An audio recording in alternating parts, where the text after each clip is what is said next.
On today's first look, we have Will Ferrell's 1976 Mercedes-Benz 450SL Roadster, and this is lot number 371. This is owned by actor and comedian Will Ferrell. This Mercedes-Benz 450SL Roadster is powered by the 4.5-liter V8 engine equipped with the Bosch K-Jetronic fuel injection. It's factory rated at 180 horsepower and 220 foot-pounds of torque. Power is routed through the rear wheels through a 3-speed automatic transmission. The car is equipped with power steering and power-assisted 4-wheel disc brakes. The brake master cylinder and the steering coupler have been replaced.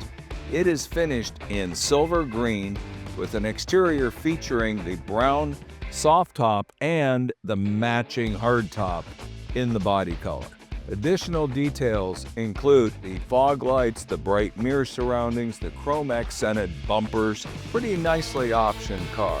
It rides on 14-inch steel wheels with painted hubcaps on it. A full-size spare is in the trunk, not a space saver, trimmed in dark green leather interior, and it has power windows and air conditioning. The Becker Mexico AM/FM cassette is installed. There's a blast from the past. It has a 4-spoke steering wheel with VDO instrumentation. Best part, it's selling at no reserve at our 2026 Palm Beach auction, April 16th through the 18th at the South Florida Fairgrounds. Pick up this beautiful 450SL right from Will Ferrell. See you there.